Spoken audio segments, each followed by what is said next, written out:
Le Crédit Agricole SFR Entreprise. EDF, Crête d'Or.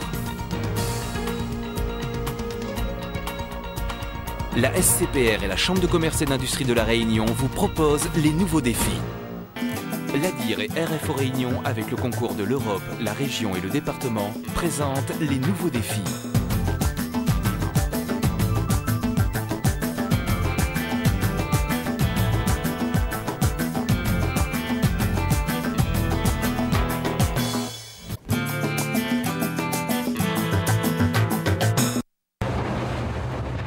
Bienvenue à La Réunion, ou plus exactement dans La Réunion.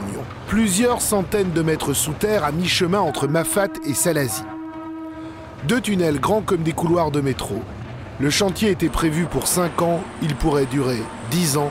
La montagne résiste. On est au point de jonction entre les deux galeries dites de Salazie, la galerie aval qui vient de Mafate, qui est ici à 10 km, et ici la galerie amont qui mène jusqu'à Salazie au terme de 9 km. C'est ici que l'eau passera ? C'est ici que l'eau passera, donc l'eau viendra de Salazie, bifurquera pour partir vers Mafate et ensuite ira jusqu'à Saint-Paul. Et ça, ce sera quand ? Ce sera quand on aura terminé de creuser la galerie qui nous pose problème aujourd'hui, donc aux environs vraisemblablement de 2009. Premier tunnel, progression difficile. Mais ce n'est que le purgatoire. L'enfer est plus loin. Un enfer d'eau et de bruit. Ici, on creuse comme autrefois à l'explosif et à la pelleteuse. Objectif, rejoindre en face le tunnel parti de Mafate. À quelques centaines de mètres de l'objectif, le tunnelier s'est enlisé. Depuis, on finit le travail à la main, ou presque. Votre métier consiste en quoi ? À faire le tunnel en traditionnel. Alors, traditionnel, ça veut dire à la dynamite. L'explosif. Vous avez appris comment à faire ça ? Avec les vieux, avec les anciens. Comment on dose la puissance de l'explosion pour ne pas faire un trou trop grand ou trop petit ? Comment on dose la puissance de l'explosion ? Ça dépend du terrain. Si c'est un terrain dur, normalement, c'est entre 800 et 300 grammes mètre cube. Et là, c'est un terrain dur ? Non, pas tellement. Vous avancez de combien de mètres par jour ? Par jour, 9 mètres. Bon, pourquoi c'est pas des conditions de travail très faciles ? Avec la flotte, non. Ombre fantomatique, ambiance angoissante. Ne vous y trompez pas, ce tunnel est presque fini. Le vrai souci est ailleurs, de l'autre côté, mais chaque chose en son temps. Une lumière rouge interpelle le regard. C'est le faisceau laser, l'assistant du géomètre. Le laser, ça permet de donner une référence, un alignement qui suit le tracé théorique de la galerie, qui suit la pente de la galerie. Et le laser qui est ici, il est actuellement à 150 mètres du front. Quand on éteint toutes les lumières, on voit une petite trace qui est l'impact du laser qui est sur le front. Et donc moi, ce que je donne aux chefs mineurs, c'est un petit croquis d'implantation qui leur permet de retracer tous les impacts de tous les endroits où on passe la dynamite par rapport à ce petit point qui est connu et qui peuvent matérialiser sur place par cette petite tache rouge. Vous avez commencé le chantier en 98. Vous pensiez que vous seriez encore là 5 ans plus tard ? Non, au départ, j'étais ici pour 2 ans. Bon, maintenant, j'ai entamé ma 6e année. Mais bon, quand on aime ce qu'on fait, on essaye de le faire jusqu'au bout. Et puis, c'est pas le genre de travail où on dit j'en ai marre, j'arrête, quoi. Ça voudrait dire, j'ai travaillé pendant 5 ans et je ne saurais jamais le résultat de mon travail. Je saurais jamais. Et bon, je veux le savoir, que ce soit satisfaisant ou pas satisfaisant, je veux quand même le savoir. Nous entrons maintenant dans le second tunnel, celui qui conduit à Salazie. Là est le vrai problème. Le tunnelier a rencontré une poche d'eau, il est bloqué depuis 2 ans. Donc là en fait on est à l'arrière du tunnelier, la machine fait à peu près 280 mètres de long. On a une tête de foration qui fait la partie active du tunnelier qui fait 20 mètres de longueur.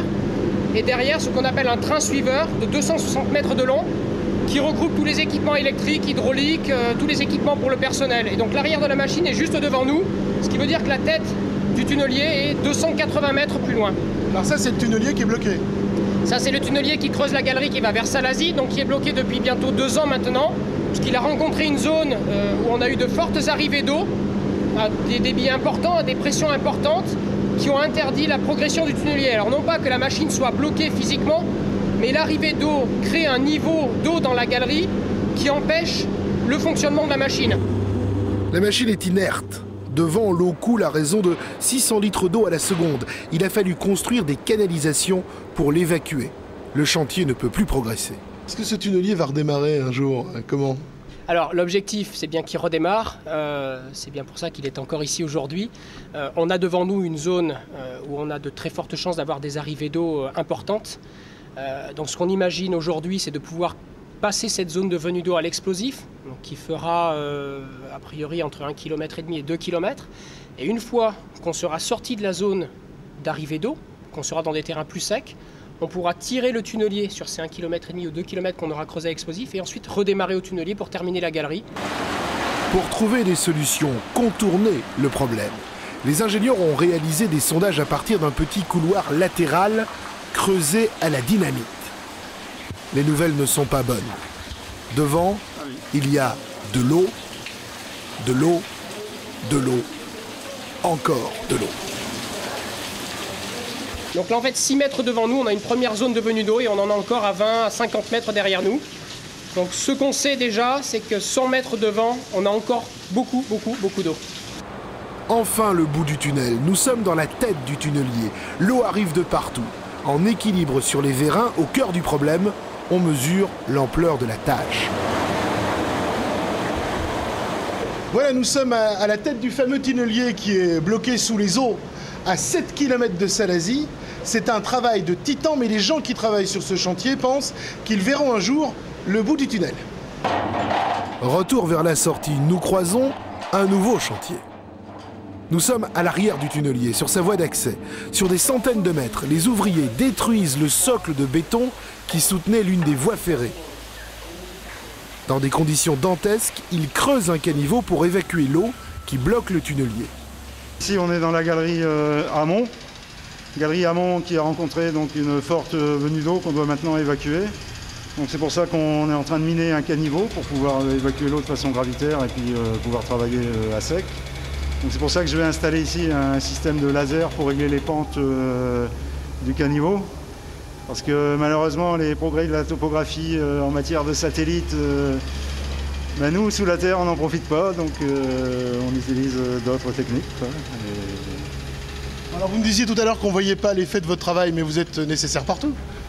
Vous le voyez, hein, vous avez été là-bas, j'y étais, vous revenez par ici, on a encore besoin de moi, et puis on m'appelle au bureau en plus. Donc, Vous êtes un peu la boussole du chantier? Je suis l'œil du chantier.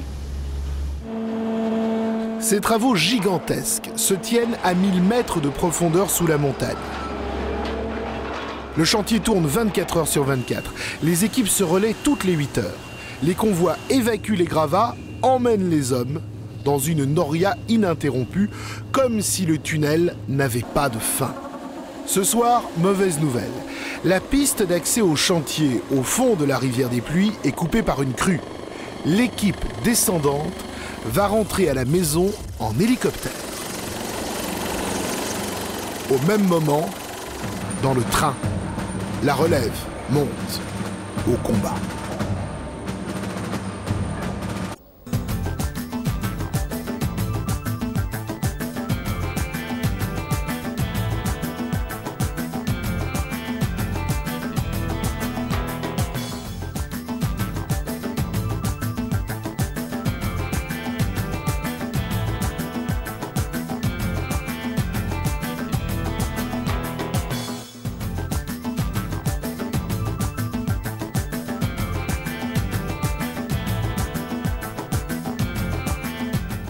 Le Crédit Agricole SFR Entreprise. EDF, Crête d'Or. La SCPR et la Chambre de commerce et d'industrie de La Réunion vous ont proposé les nouveaux défis.